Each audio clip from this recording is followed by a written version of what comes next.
31/7/2027 છે ને જો અમારું ખેતર છે આવા વાવણીની માંડવી છે. જો કેવું વ્યવસ્થિત વાવેતર છે ને કેવું મગફળી જો વ્યવસ્થિત છે ને તમે જોઈ લ્યો. જો લાઈન ટુ લાઈન છે ને મગફળી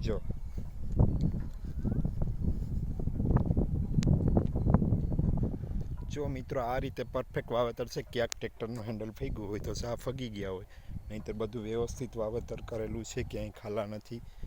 અને ક્યાંક ફરો આવી ગયેલો છે. જો અમુક ફરો છે ત્યાં સુકાઈ ગયા છે છોડ. એટલે ખેડૂત ભાઈ બધી રીતે મુસીબતનો સામનો કરે છે. રોગચાળાનો, વરસાદનો, આબોહવાનો, હવામાનનો. ક્યારેક ખેતરમાં બહુ અતિભારે વરસાદ થઈ જાય તો ખેતર જમીન જોવાઈ થઈ જાય છે, છતાં એને હિંમત છે. અને હમણાં જોયું ને તમે સુરતમાં, નવસારીમાં, ઓહો મરાઈ ગયા ભાઈ. તમે એક વર્ષમાં મરાઈ ગયા. અમે તો દર વર્ષે આની નુકસાની સહન કરતા જ હોય છે. એટલે આપણે ભાઈ ખેડૂત છે એનો જોખમ કરવાની અને નુકસાન કરવાની ટેવ પડી ગઈ હોય છે. આ જ વસ્તુ વેપારી માથે જોખમ આવે તો મરાઈ ગયા ભાઈ. આવું તો દર વર્ષે ખેડૂત માટે જોખમ આવતું હોય છે. આપણે છે ને ભાઈ, ખેડૂત છે એ અન્નદાતા છે. એટલે ખેડૂતનો તમે ધિક્કાર નહીં કરો અને ખેડૂતને થકી આપણે અત્યારે આપણે જીવિત છે. અને ખેડૂત જગતનો તાત કહેવામાં આવે છે, જગતનો પિતા કહેવામાં આવે છે. એનું કારણ કે તમારા ઘરે ઘરે અનાજ જો ખેડૂત ખેતરમાં કામ ન કરે તો અનાજ કઈ રીતે પહોંચે. એટલે બધું ખેડૂત છે જગતનો તાત કહેવામાં આવે છે. અને આ ભાઈ તમને વિડિયા સાથે જ્ઞાન આપી રહ્યો છું. એટલે ખેડૂતને મહત્ત્વ આપો. અત્યારે હીરો હિરોઈનના અબજોપતિને કરોડપતિ થઈ ગયા છે.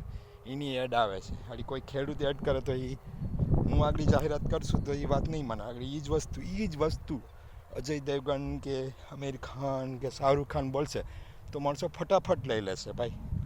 એટલે વસ્તુ છે એને તો કરોડો રૂપિયા એ જ પૈસા તમારા પ્રોડક્ટમાં એડ થઈને આવે છે. અમે સીધી જાહેરાત કરીએ છીએ કે ભાઈ આ વસ્તુ ખેડૂતમાં આ દવા છાંટો, તમારા આરોગ્ય માટે આ દવા છાંટો, તો તમારે એનું ધ્યાન લેવું જોઈએ. ને એક વખત એનો અજમાઈશ કરવી જોઈએ, પણ એ કરતા નથી. કારણ કે આપણે હીરો હિરોઈનની વાતમાં વિશ્વાસ છે ને ખેડૂતની વાતમાં વિશ્વાસ નથી હોતો. પણ ઘણી વખત હીરો હિરોઈનની એડવર્ટાઈઝ ખોટી હોય છે અને ખેડૂતની એડવર્ટાઈઝ સાચી પડે છે. એટલે ભાઈ આ મારી ઓરવેલ માઇન્ડ વિશે જોઈતી જો છે. ધીરે ધીરે જે દવા છાંટ્યા પછી મગફળી કાળી પડવા માંડી છે. અને તમે જોતા રહ્યો ભાઈ અમારા વિડીયો. લાઈક, કોમેન્ટ, શેર કરતા રહેજો અને આવજો મિત્રો.